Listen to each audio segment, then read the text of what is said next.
have to give my therapist credit for this little gem. Do responsibilities come with the term relationship? And the answer is yes.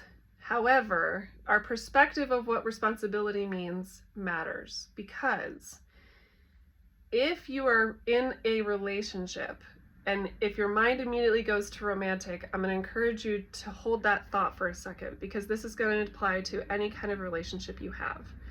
But if in your relationship you feel a sense of responsibility of giving and a sense of responsibility to doing more than your share to keep the relationship going, then that is not a healthy form of responsibility. If the responsibility feels more like an act of love, and the sense of responsibility is for the growth of both of you, because you're both equally in an equitable situation working towards a vision the relationship has, that's a different kind of responsibility, right? So when she said this to me last July, I didn't quite understand, and I only applied it to my romantic relationship at the time. Now that relationship is no longer, and it was a good thing. But the reason I'm saying this is because at the time, I didn't understand that that also applies to work relationships, family relationships, friend relationships. And so what I'm channeling and what's been coming up today in particular is how a friendship or connection or romantic relationship could exist without responsibility. What does that look like? What does that feel like?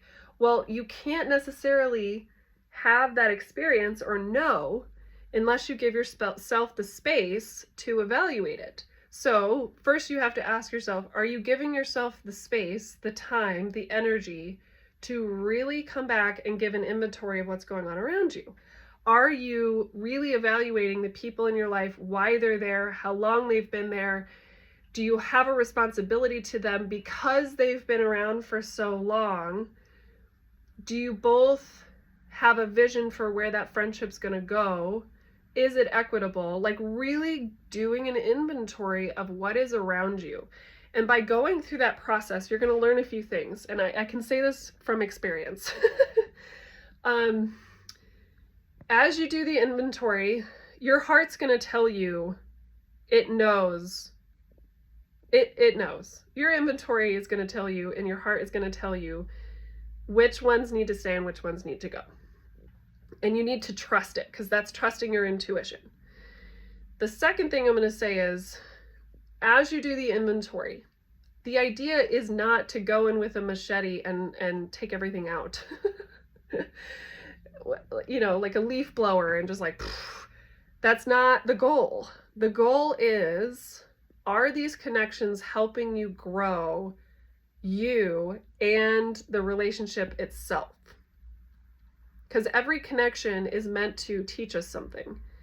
And the ones that stick around are the ones that are going to continually help us learn and teach.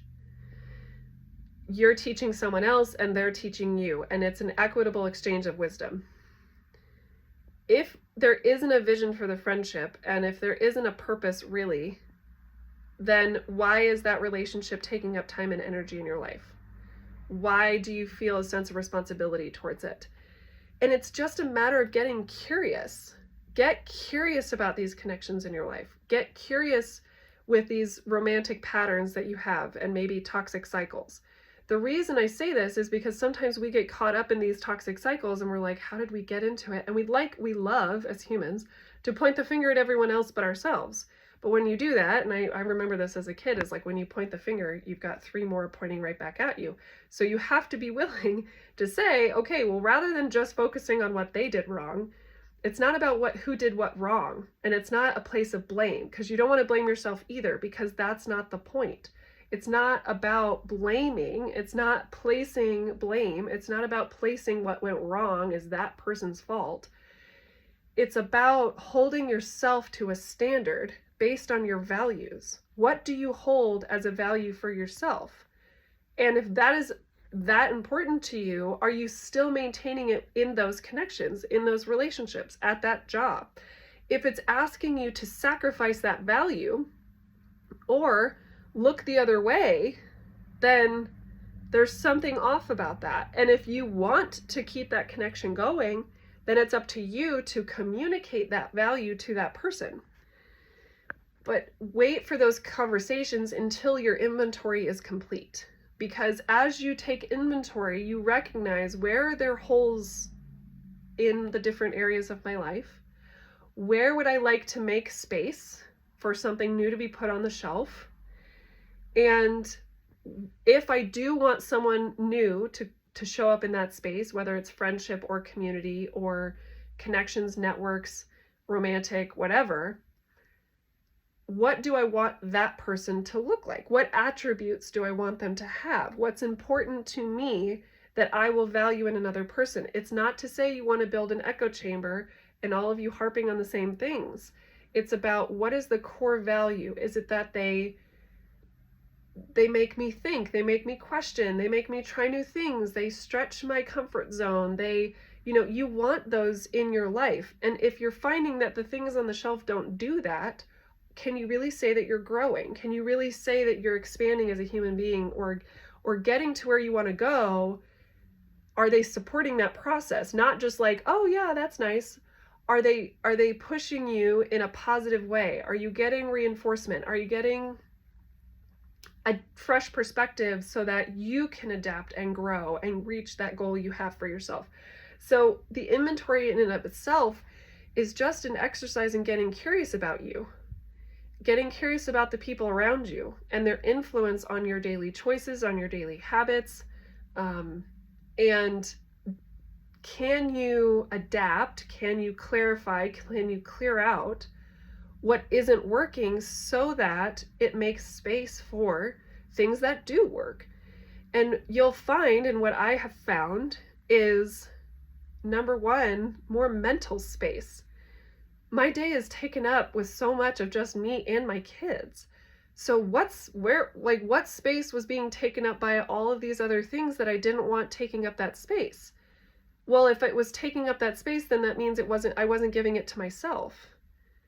And that tells me I don't love me. And so I want to love me at my full capacity. And in order for me to love myself at full capacity, I need to be willing to take where I would normally put my energy and my hand out there and bring my hand and put it back here, back on my heart. Because that's ultimately what we need to do to show up better for other people.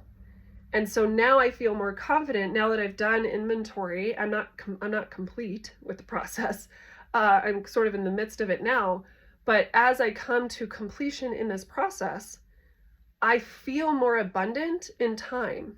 I feel more abundant with energy. I feel more abundant in motivation. I feel more abundant in positivity in my life, just simply by doing this inventory process and giving myself this space to look at everything around me and really asking myself, do I need this around me? And if I want it around me, why am I keeping it? What is it about that that's keeping it? And what kind of value does that have? You'll find an abundance that you can gift yourself at the end of this process, okay? It's not an easy process, and you need to be patient with it. It's not going to happen in one day. It's not like you can journal it all out and be good. Give yourself a couple of weeks to really go inward, really see what's happening, really take a deep breath, and start making adjustments. And I think you're going to find that you really love what happens on the other side. I hope this is helpful and I hope it makes sense. And I would love to chat about it in the comments if you want to discuss it. Have a great day.